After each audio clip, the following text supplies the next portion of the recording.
Assalamualaikum warahmatullahi wabarakatuh. Jumpa lagi dengan saya di channel Insan Tani.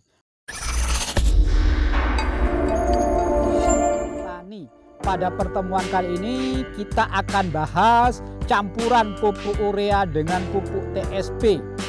Biasanya para petani untuk menghemat tenaga kerja melakukan pencampuran dua macam pupuk bahkan lebih, tujuannya untuk mengefisiensikan penggunaan tenaga kerja.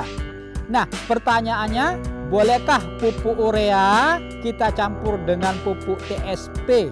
Adakah sifat antagonis di antara kedua pupuk ini, dan apakah juga ada sifat sinergisme di antara kedua pupuk ini? Nah, sebelum saya jawab, kita terlebih dahulu harus pahami sifat-sifat kedua macam pupuk ini. Nah, pupuk urea rumus umumnya itu CONH2 dua kali. Kemudian kandungan pupuk urea itu nitrogen sebanyak 46%. Nah, sifat yang lain pupuk urea itu sedikit asam, lalu reaksi terhadap tanaman pupuk urea ini termasuk cepat. Lalu pupuk urea juga mudah tercuci, artinya pupuk urea sangat mudah mengalami kehilangan. Lalu pupuk urea juga sangat higroskopis, artinya pupuk urea cukup lembab dan ketika kita letakkan pada ruangan terbuka yang kelembabannya cukup tinggi, pupuk urea akan segera mencair. Nah, lalu peran utamanya adalah untuk pembentukan badan dan bagian-bagian tanaman secara keseluruhan. Itu tadi pupuk urea seperti ini. Lalu pupuk TSP, ya, rumus umum pupuk TSP itu Ca2H2PO4 dua kali, mengandung unsur P2O5 sebanyak 46%. Lalu sifat yang lain, pupuk TSP sedikit asam dan reaksinya itu agak lambat, tidak mudah tercuci. Nah, pupuk TSP bersifat kering, artinya pupuk ini tidak higroskopis. Tidak higroskopis artinya pupuk TSP tidak dapat menyerap uap air yang ada di udara ini. Nah, peran utamanya merangsang pembentukan bunga dan buah pada tanaman, baik tanaman kelapa sawit ini ataupun tanaman yang lainnya. Lalu apa yang akan terjadi ketika pupuk urea kita campur dengan pupuk TSP? Nah, jawabannya akan terjadi sifat antagonisme dan sekaligus akan terjadi sifat sinergisme. Sifat antagonisme artinya pupuk ini saling melemahkan, sedangkan sifat sinergisme artinya unsur-unsur yang ada di kedua pupuk ini saling menguatkan, sehingga pencampuran ini sangat memberikan efek yang positif dari segi sifat kimiawinya. Ini sebagai contoh, ketika kita campurkan antara pupuk urea ini, ya, ini adalah pupuk urea, kita coba praktekkan cara pencampurannya, apa yang akan terjadi ketika kedua macam pupuk ini kita campur. Ini ya, ini contohnya kita campur, lalu kita aduk, kita ratakan, lalu apa yang akan terjadi?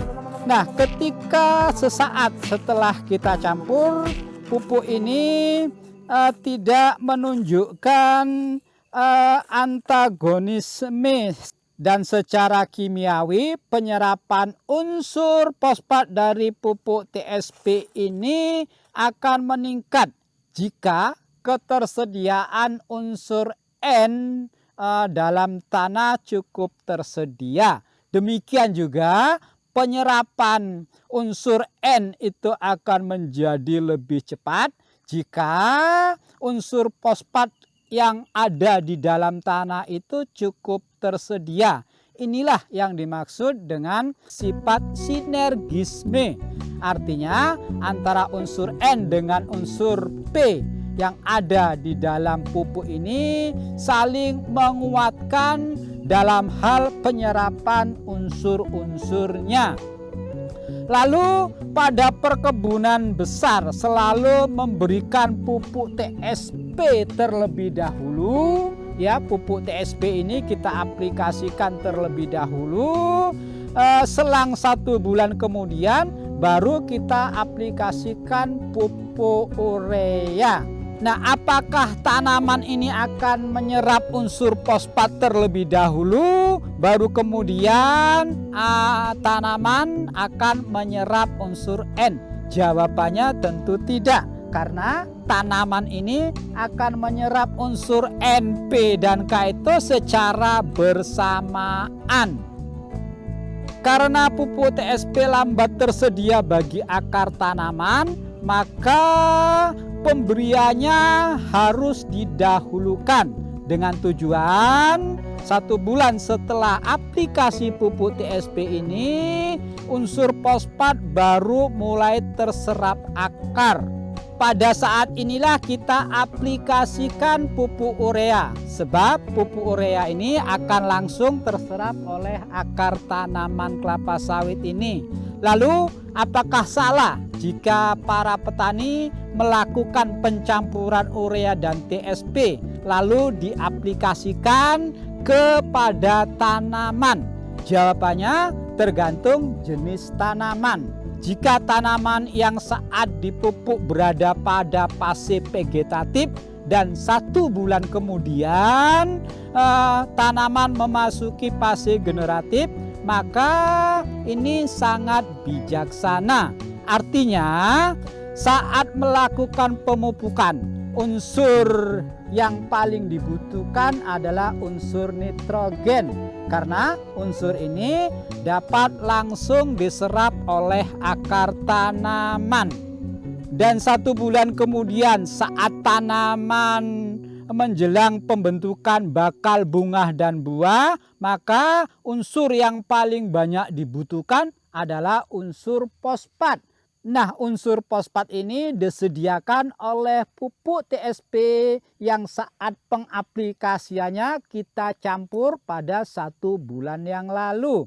Nah, demikian video yang dapat saya sampaikan. Semoga ini bermanfaat. Sampai jumpa lagi pada video-video saya selanjutnya. Terima kasih.